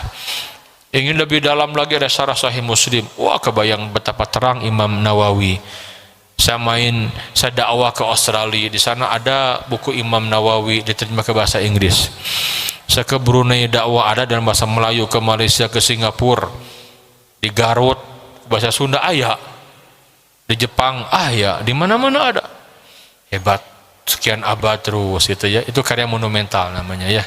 Apalagi saya ingin bergerak di bidang terserahlah. Setiap kita punya masing-masing. Tapi maksudnya itulah karya monumental gitu. Pertama apa? Niatkan karena Allah, mencari keridhaan Allah. Kedua, daya jangkau manfaatnya tuh luas. Itu karya monumental Pak. Dan Khalid bin Walid membuktikan. Sampai sekarang berbicara sosok panglima perang yang berani, yang berjuang untuk Islam, pasti muncul di antara nama Khalid bin Walid. Sudah 14 abad lebih sampai sekarang dikenang terus. Ya, nggak pernah habis menggali sirah Khalid bin Walid, biografi Khalid itu luar biasa gitu. Itu karena monumental. Yang kedua apa? Yang kedua, belajar keikhlasan dari Khalid bin Walid. Terserahlah berjuang di mana saja Pak ya. Kalau teori guru kita AA sering menyampaikan, ini bangunan menjadi kokoh, indah dan kuat karena setiap komponen ya dia menerima dan berperan di bagiannya masing-masing. Nih tiang indah tidak? Lihat, tiang gede sekali nih, indah tidak? Indah Pak. Ya, ini kenapa bisa kuat coba? Karena ada besi, beton. Di mana besi itu? Di dalam Pak, nggak kelihatan, tapi perannya kuat. Pasir, apalagi split, semen, betul tidak? Nggak kelihatan, tapi perannya luar biasa. Yang di luar itu kan bagian finishing, apa bagian namanya itu variasi, indah kan? Pakai apa tuh? Pakai apa namanya itu? Bukan apa namanya itu? Apa namanya itu? Kepodai. Yang buat kayu itu apa namanya? Iya, ada istilahnya serupa lagi lah. Indah tidak Pak? Indah. Perannya masing-masing. Ini bangunan berapa tingkat, menjadi kokoh kuat, menampung ribuan jamaah di sini. Kokoh kenapa? Karena ada pondasi, ada batu, ada segala macam. Kelihatan tidak? Kelihatan. Makanya jangan sombong orang yang kelihatan di luar. Oh saya hebat, enggak. Anda bisa hebat karena ada yang di dalam tuh, ada yang ditanam, ada yang mungkin diinjak-injak, harus di bawah, enggak masalah. Dalam berjamaah begitulah seninya. Enggak harus semua muncul di depan. Kalau orang yang tidak punya kapasitas malah bermasalah nanti. Sudah, saya bagian belakang, di belakang saja. Nabi yang mulai membaca potensi. Peran Anda sebagai seorang pemimpin, fokus ke kepemimpinan, itulah Abu Bakar, Umar dipilih. Anda hebatnya di ilmu. Di ilmu siapa? Abu Hurairah. Fokus kepada hadis, terkenal di bidangnya. Betul tidak? Ya, Anda ini hebatnya di harta, ya udah jihad dengan harta. Nabi itu luar biasa. Dan kita harus tahu diri Pak. Sekarang banyak yang tidak tahu diri, tidak tahu menempatkan posisi, jadi bukannya baik malah tidak baik. Mohon maaf. Sudahlah Anda pengusaha, kalau tidak punya background pendidikan agama yang kuat, jangan masuk ke wilayah itu gitu. Nanti malah enggak jalan. Betul tidak? Udah yang backgroundnya agama, yang sedang merintis, bantu oleh Anda dengan harta Anda, sama pahalanya kok. Kalau Anda ikut, sekarang ada, ingin buat pesantren, dia ngurus sendiri, dia enggak ahli. Maju enggak, uang habis. Karena nggak ahli, dia ingin di depan semua, repot gitu ya, ingin nonyol semua. Sudah, di sisi Allah besar nilainya. Saya mah perannya di bidang harta, infak saja. Ada pembangunan pesantren, masjid atau apapun, bismillah, antum dapat bagian di sana. Kita meyakini ada kebangkitan Islam punya peran masing-masing. Saya perannya sebagai pendidik, bismillah, ajarkan keimanan, tanamkan keyakinan, buat umat generasi muda itu optimis bahwa ada kebangkitan Islam, dan jadilah bagian dari kebangkitan itu. Jangan menjadi penghambat. Mungkin kita memberikan motivasi kepada anak didik kita. Kita mungkin nggak sampai umur melihat kebangkitan terjadi, tapi kita masuk ke dalam proyek besar ini. Sebagaimana Abu Ayyub Al-Ansari dulu, dia yakin akan ada penaklukan Konstantinopel. Dia berangkat ikut. Motivasi. Belum meninggal dan 8 abad kemudian baru terwujud takluknya Konstantinopel. Tapi dari awal dia punya andil, menyampaikan akan ditaklukkan terus ke generasinya. Tapi baru kejadian 8 abad kemudian. Kita bersyukur yang diperintahkan Allah bukan hasil tapi proses. Sudah, kita yakin akan ada kebangkitan Islam. Kapannya wallahu alam kita tidak tahu. Tugas kita miliki peran sekecil apapun, jangan berperan ya yang nanti itu menghambat kebangkitan Islam, jangan. Bahkan kalau kita posisinya sanggup menjadi pemain, jadi pemain, jangan jadi penonton. Saya punya potensi ini ya, kalau Anda memang kelasnya penonton ya silahkanlah, tapi minimal jangan menghalangi gitu. Jadilah penonton yang baik, berikan support yang kuat.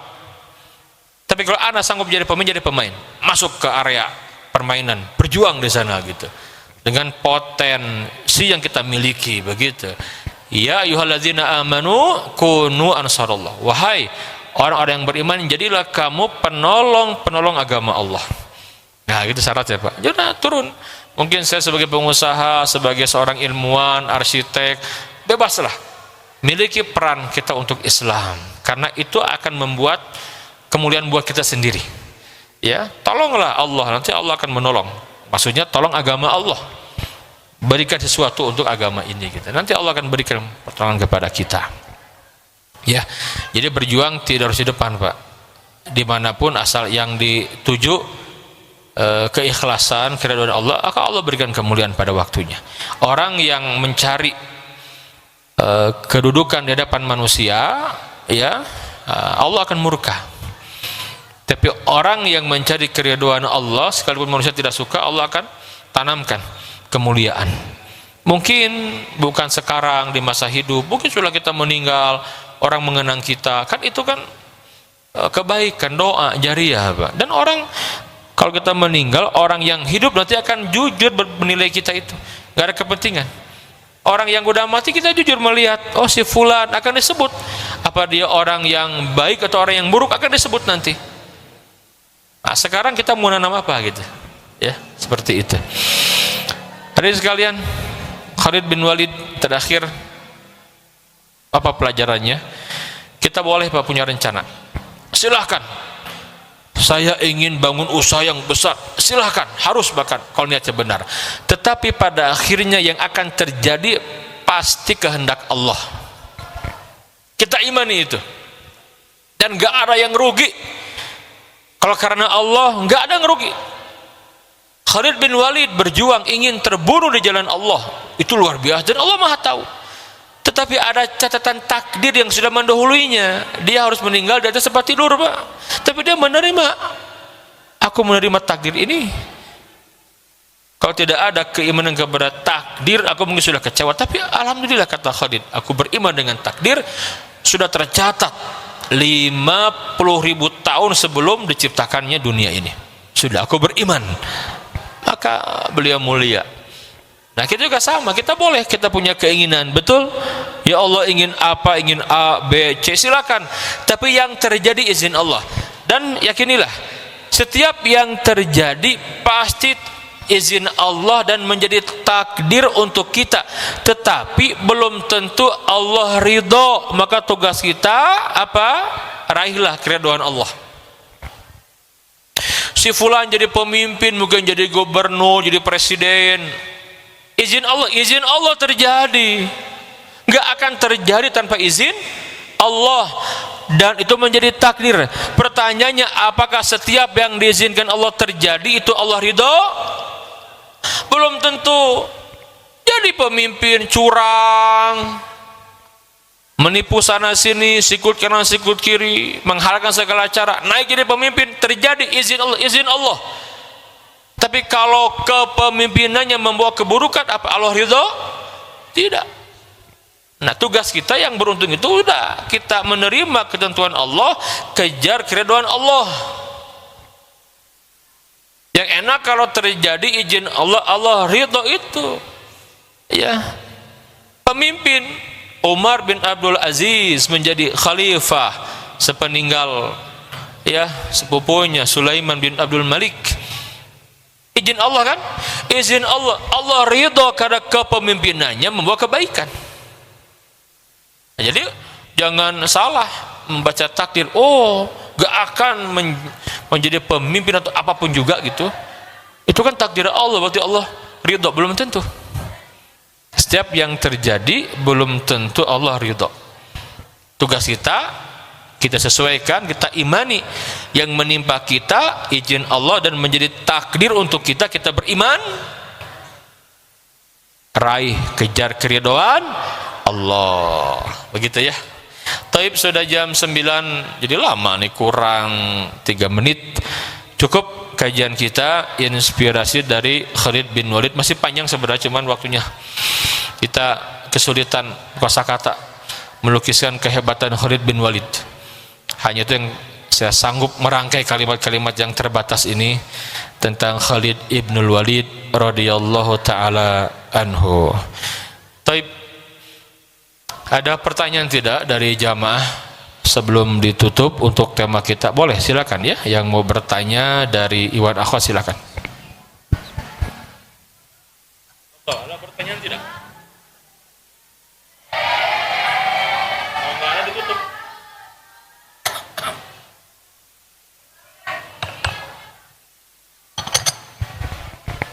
Ada tidak? Tidak ada? Baik, terima kasih. Oh, silakan.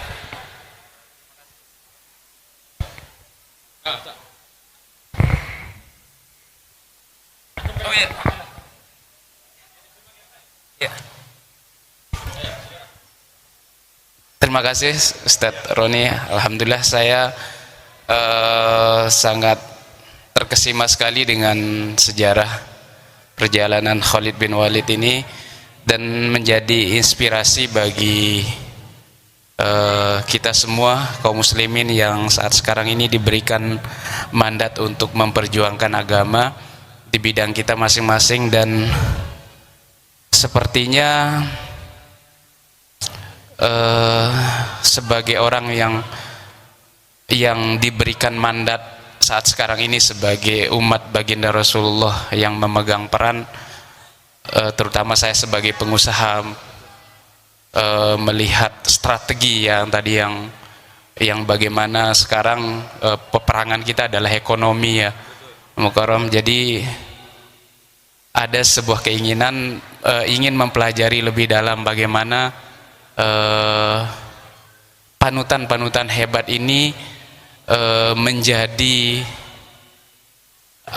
energi yang mengalir dalam darah kita ya, menjadi sel-sel yang menghidupkan naluri kita sebagai mujahid-mujahid yang tumbuh di zaman saat sekarang ini, supaya kita bisa, di satu sisi kita bisa menjadi Khalid bin Walid, di satu sisi kita bisa menjadi Umar bin Affan, di satu sisi kita Umar bin Khattab, di satu sisi kita bisa menjadi Utsman bin Affan. Nah, itu yang saya lihat kok sepertinya terangkai gitu ya. Dan tentu saya merasa sampai umur saat sekarang ini sepertinya perlu ditunjukkan gitu Ustaz, di mana kita belajar lebih dalam mempelajari sirah orang-orang hebat, pejuang-pejuang kaum muslimin yang hebat itu, sehingga bisa betul-betul tertanam di mana saya harus memperdalam, mempelajari, dan mudah-mudahan itu menjadi kekuatan yang mampu menumbuhkan semangat mereka pada saat sekarang ini sesuai dengan potensi kita masing-masing seperti apa yang diamanahkan tadi ya. Mungkin itu saja. Masya Allah, barakallahu fiik. Ini salah seorang santri saya dulu. Tahun berapa? 2008 AP11. Dulu saya sebagai kepala santrinya ya. Masya Allah, dah lama berarti ya. Kita udah tua ya. Masih muda. Masjid yang lama dulu ya. Masya Allah. Sudah berapa sekarang? 6 cabang. Apa nama rumah makannya? Sukmarasa di Lombok. Ke Bandung dong, insya Allah. 6 cabang restorannya, masya Allah. Saya ngikutin di Instagramnya, masya Allah. Seneng lah. Akhlak plus wirausaha. Dulu pernah kerja di mana? Korea ya, di mana? Di Korea dulu, saya masih ingat. Ya diwawancara dulu ya. Aduh, dari Korea memonok di sini ya, Masya Allah, perjuangan luar biasa beliau. Sekarang Allah berikan kemudahan jadi pengusaha sukses. Akhlak plus wira usaha, ini profil sukses alumni kita, alhamdulillah ya. Sudah 6 cabang ya, Masya Allah. Ini Om saya tahu udah berapa ya nih ya. Masya Allah, senang sekali ya. Baik, bagus pertanyaannya. Jadi kita perlu mengenal biografi orang-orang yang mulia, karena yang namanya manusia senang mencontoh, senang meniru. Itu bawaannya begitu. Tanyalah, antum sekarang hidup begini kan karena ada sosok yang diidolakan. Kenapa saya begini berpenampilan, menapaki jalan dakwah, dan saya menikmati ini karena yang saya idolakan Rasulullah. Saya mengkaji biografi Nabi, berjuang untuk berada di jalan yang Nabi tempuh, jalan dakwah, jatuh bangun tapi tidak mudah, istiqomah, bismillah. Saya punya panutan. Jadi otak ini punya input, membaca biografi Rasulullah, para nabi, rasul, para sahabat, para mujahid, orang-orang saleh, baik yang dahulu atau yang sekarang. Kita punya banyak input, jadi kita mengidolakan mereka. Maka tanpa disadari kita pun mengikuti mereka gitu. Ya, itu pasti ya, itu manusia, Pak. Ya, jadi kenapa sekarang ada orang-orang yang berpenampilannya, mohon maaf ya, seperti orang-orang kafir? Ya kan? Ya karena yang diidolakannya orang-orang kafir, Pak. Berpenampilan, ada yang rambutnya mohak, hidungnya botak kanan kirinya, anting penuh, tato di mana-mana gitu ya. Pakai baju yang kelihatan aurat, bahkan yang bertelanjang. Kenapa coba kira-kira? Padahal dia muslim, namanya bagus. Karena yang menjadi idolanya orang-orang kafir yang seperti itu, pernah diikuti sama dia. Nah, kita perlu input saja. Orang tidak akan mengenal Allah dengan baik dan benar tanpa belajar ilmunya, ma'rifatullah, ilmu tauhid. Banyak input tentang Allah, Allah kita baca tentang ilmu tauhid, input banyak mendengar dari para ulama, kita akan kenal Allah. Tinggal berlatih saja untuk bisa sampai kepada makom tertentunya. Sama juga kita akan kenal dengan Rasul, akan semangat meneladani Rasul kalau kita punya input tentang Rasul, baca sirahnya, sahabat dan yang lainnya. Dan kabar baiknya saya merasakan sendiri ya, ketika kita banyak membaca biografi mereka itu, mesti kita punya inspirasi yang banyak, bisa mengambil pelajaran, dan sirah mereka itu menjadi inspirasi buat kita. Saya pribadi begitu, Pak. Saya membangun pesantren, tidak mudah perjuangan. Ya, setahun 2 tahun itu banyak gangguannya. Ya, kita nikmati saja. Nih, Kang Egi ini ikut dari awal pembangunan. Ya, tahu bagaimana didatangi para preman segala macam, tidak mudah, saudaraku. Kenapa saya bertahan dan saya menikmati, Pak? Bakal semangat karena saya punya banyak info di sini. Saya baca biografi namanya Abdurrahman Ad-Dakhil. Dia dari Bani Umayyah yang dikejar sampai dari Damaskus ke Mesir, ke Libya, ke Aljazair, ke Maroko gitu ya. Itu hampir 5 tahun dikejar-kejar seorang diri, dan dia membangun peradaban. Dia nyebrang Gibraltar, dia bangun Andalus yang hampir hancur. Seorang diri, usianya berapa? 24 tahun. Anak muda tuh, dia membangun peradaban Islam Umayyah di Andalus. Sampai dari perjuangan dia, syariatnya, memang dulu ada pendahulunya Tariq bin Ziyad yang menaklukkan, tapi dia yang membangun. Sampai kemudian 8 abad itu bertahan Islam di sana. Luar biasa, orang diri, anak muda itu, Pak. Luar biasa itu. Itu karena ada di otak kita tuh, ya, informasi menjadi inspirasi, betul tidak? Coba kalau nggak ada itu, kita nggak ada. Antum baca pengusaha muslim yang sukses dan jihad dengan hartanya, siapa?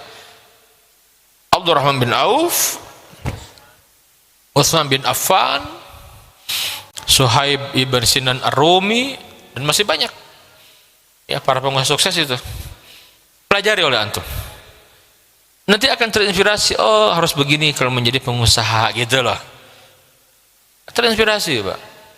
Saya karena senang dengan dakwah, saya pelajari para tokoh-tokoh dakwah. Saya mencoba belajar dan meniru mereka gitu loh. Wajar. Karena orang tuh mencari sosok yang menjadikan idola gitu ya. Nah gitu saja. Antum semakin banyak input ke otak antum tentang tokoh-tokoh yang mulia, akan mudah nanti. Makanya ketika Quran menceritakan laqad kana lakum fi Rasulillah uswatun hasanah. Memang kita diperintahkan mencontoh saja, Pak. Jangan buat sendiri riweh. Contoh aja yang udah ada gitu. Masalahnya kita gimana mau nyontoh, kita nggak kenal dengan baik kok. Mungkin nggak bisa mencontoh, nggak mungkin. Pertanyaan, kalau orang-orang tokoh, artis, tokoh politik, apapun juga sudah kita baca, misalkan tahu biografinya, pertanyaan, sejauh mana kita mengenal Rasulullah dan para sahabat? Nggak akan kita merasakan nikmatnya berislam tanpa mengenal Nabi dan para sahabat dalam berjuang. Nggak cukup hanya ma'rifatullah, nggak cukup. Kita belajar ma'rifatullah, mengenal Allah agar menjadi hamba, tapi kan kita perlu teladan.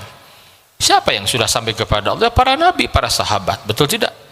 Wong sehari semalam kita membaca doa ihdinas siratal mustaqim, ya Allah tunjukilah kami jalan yang lurus. Sehari semalam minimal 17 kali kita baca. Siratal ladzina an'amta alaihim, jalannya orang-orang yang Engkau beri nikmat kepada mereka. Siapa itu? Di surat An-Nisa 69 disebutkan minan nabiyyin wasiddiqin wasyuhada wassalihin. Siapa? Sedikit orang-orang yang jujur dan beragama, para sahabat. Ada yang menyampaikan bahkan secara khusus para ahli tafsir itulah Abu Bakar As-Siddiq, sahabat Nabi. Ya, minan nabiyyin wasiddiqin, para nabi jelas. Wasiddiqin wasyuhada, orang yang mati syahid. Bahasa kita pahlawan, para pejuang. Nggak bisa juga minimal wasalihin, orang soleh lah. Ya kan? Begitu. Nah, kita minta kepada Allah. Nggak mungkin kita berada di jalan yang lurus kalau tidak mengenal biografi mereka. Nggak mungkin. Kita belajar biografi mereka agar kita tahu kita ini berada di jalan siapa. Karena ayat berikutnya ghairil maghdubi alaihim waladdallin, bukan jalannya orang-orang yang engkau murkai dan bukan yang tersesat. Itu jalannya Yahudi dan Nasrani. Kita harus lihat kita ini berada di jalan siapa nih? Di jalan yang ditempuh para nabi, para sahabat, para syuhada, para sholihin, atau kita jangan-jangan kita menempuh jalan Yahudi, jalan Nasrani. Tanya akidah kita, kehidupan kita, semua tanya, termasuk dalam jihad ekonomi. Kita sudah belum berekonomi, berjihad di bidang iktisadiyah, ekonomi. Apa kita termasuk orang yang bermuamalah dengan benar, syar'i? Ya, tanya aja. Atau sebaliknya, malah kita memperkuat sistem ribawi yang dibangun orang-orang Yahudi. Simpel kan? Gak matching dong. Kita tiap hari minta ihdinas siratal mustaqim. Kita ingin berada di jalan yang lurus, jalannya para nabi, para sahabat, para syuhada, para sholihin. Ada dipraktekkan jalannya Yahudi, Nasrani, kan gak matching itu. Doanya kemana, praktek kemana, gak nyambung. Makanya gak akan pernah connect, error terus. Apa cari error, kita yang gak bahagia, stres. Ya, gak bawa berkah tuh. Pelit, gak mau bersedekah, gak mau infak, gak mau wakaf, ya itu. Orang kalau ditahan tuh dia akan jadi penyakit. Itu air kalau tergenang gak mengalir itu jadi penyakit. Tapi kalau dia ngalir tuh sehat. Itulah harta. Paham filosofi ini ya? Antum diberikan oleh Allah takdir sebagai pengusaha. Allah berikan kemudahan sampai 6 cabang aja. Allah titipkan harta kepada antum. Kata Nabi, sebaik-baik harta itu ketika ada di tangan orang soleh. Nah gitu. Ya kan? Orang soleh apa manfaat hartanya, Pak? Makanya harus ada orang-orang yang berperan seperti Utsman, seperti Abdurrahman bin Auf, harus ada. Antum akan mendapatkan pahala. Khalid bin Walid kalau setiap ada peluang untuk jihad, antum ikut andil di sana. Ya, jihad apa saja, dengan ilmu, dengan jihad ekonomi, bantu gitu loh. Dengan ilmu bantu semuanya begitu. Allah alam bisawab gitu ya. Apa ini teh? Rekamana ieu teh. Oke, cukup ya itu ya Allah bisa. Oke, terakhir. Oke, siapa itu? Hana, oke. Oke, Hana silakan. Sok atau Hana. Ya. Ini orang Medan. Suaranya keras. Orang Medan nggak ada yang benar. Yang ada benar. Ayo Hana silakan Hana.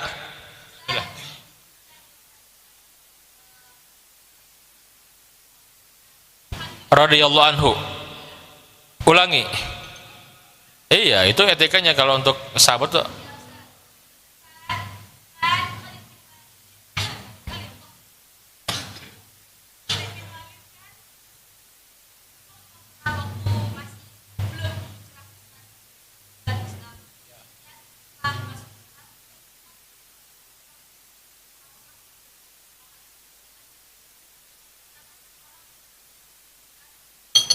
Musik apa dulu?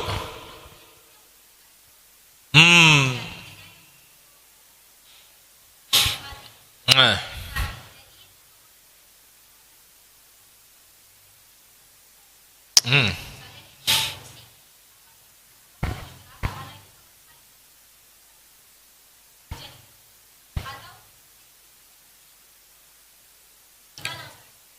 Taib, itu saja? Baik. Musik apa dulu? Musik dangdut? Semua musik. Oh, musik apa dulu nih? Baik. Yang pertama, rambu-rambunya adalah apakah di sana ada unsur yang diharamkan, yang Allah murka dengannya, itu harus tahu dulu. Nah, berbicara tentang musik itu memang ada perdebatan di kalangan para ulama hukumnya. Ya, ada yang menyampaikan mutlak musik mah haram gitu, ada yang begitu. Ya, ada. Mereka membawakan dalil juga. Ada yang menyampaikan seperti ulama kontemporer Syekh Yusuf Al-Qaradawi di dalam fatwa muasir itu musik itu netral, dibawa kemana gitu loh ya. Kalau yang dimainkan liriknya itu ya, yang mengingatkan perjuangan kebesaran Allah gitu, kemanusiaan, orang banyak yang menjadi baik, kan ada tuh beberapa syair yang membuat orang itu tercerahkan, ada Pak. Hukumnya boleh ya. Saya pribadi memegang pendapat musik netral. Gimana kitanya? Nah sekarang kalau ingin berdakwah di sana, pahami kaidahnya. Ada rambu-rambunya, ada. Ya, ada rambu-rambunya. Jadi kalau syairnya, liriknya itu bagus ya, dengan mengikuti kaidahnya, pahami perempuan apa batasannya, harus tahu ya.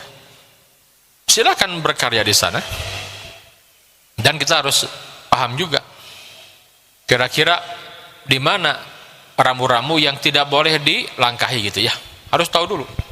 Ini bukan saatnya saya kajian itu ya, sekarang sudah banyak di YouTube kajian-kajian para ulama besar lah ya, dibandingkan saja, dicari pendapat yang paling kuat, nanti pahami dalilnya dan pahami rambu-rambunya gitu, jangan offside.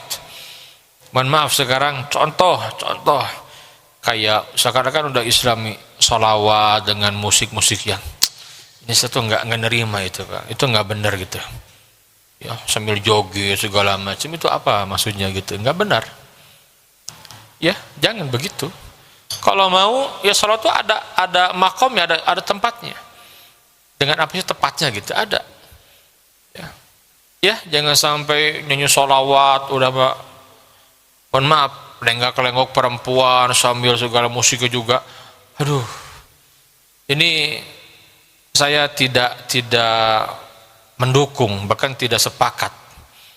Kalau mau buat lirik yang bagus, sesuaikan gitu ya, dan harus punya guru untuk berkonsultasi. Karena tadi itu wilayah perdebatan ulama. Kalaupun kita mengambil yang boleh, harus paham benar itu. Kaidahnya seperti apa gitu ya. Boleh, silakan berkarya di sana. Niatnya lurus, niatnya ingin punya kontribusi di bidang itu, silahkan. Karena Islam itu sangat menghargai budaya. Peradaban dibangun di atas itu, di atas nilai, makanya nggak ada peradaban Arab, nggak ada sejarah peradaban Arab, bukan, yang ada sejarah peradaban Islam. Karena yang ditunjukkan nilainya itu, nilai. Kan kalau kita membaca peradaban Romawi itu bangsanya, Persia bangsanya, betul tidak? Tapi Islam tidak, sejarah peradaban Arab nggak ada, ajaran Muhammadiyah, Muhammad nggak ada, yang ada ajaran Islam saja. Karena yang ditunjukkan nilai, itu ya, pahami itu, jelas tidak? Nah, silakanlah dicari ilmunya, kaidah-kaidahnya, dan nantilah ada kajian khusus untuk itu. Singkatnya begitu ya. Allah alam bisawab. Intinya semua kita harus punya peran masing-masing. Ya, jangan sampai karena tidak dibimbing ulama, tidak mengikuti kaidah-kaidah yang ada, malah membuat kemadaratan justru. Bukan membuat Islam semakin maju, malah Islam semakin terpuruk. Jangan. Nah, harus lihat itu ya. Allah alam bisawab. Aja sekarang cukup ya. Ini sudah jam 9.20, Masya Allah. Terima kasih atas kebersamanya. Saya izin Jumat besok nggak bisa ngisi karena saya di Turki. Saya berangkat hari Rabu tanggal berapa? 18 sampai 29 itu umrah plus Turki. Napaktiras Daulah Utsmaniyah dan Sirah Nabawiyah itu. Pulang tanggal berapa? 29 ya. Tanggal 12 Februarinya berangkat ke Aqsa bersama Bapak juga ikut sampai tanggal 22. Nah ini full memang. Doakan ya semoga sehat ya, intinya belajar, nanti Allah berikan kemudahan di bidang ilmu yang kita pada dalam itu. Masya Allah ya. Insya Allah demikian, mohon doa dari semuanya, semoga Allah berikan kesehatan. Insya Allah kita berjumpa Jumat berikutnya nanti ya, insya Allah ta'ala. Demikian, fa'tabiru ya ulil albab. Subhanakallahumma wa bihamdika asyhadu an la ilaha illa anta astaghfiruka wa atubu ilaik wa akhiru da'wana alhamdulillahi rabbil alamin.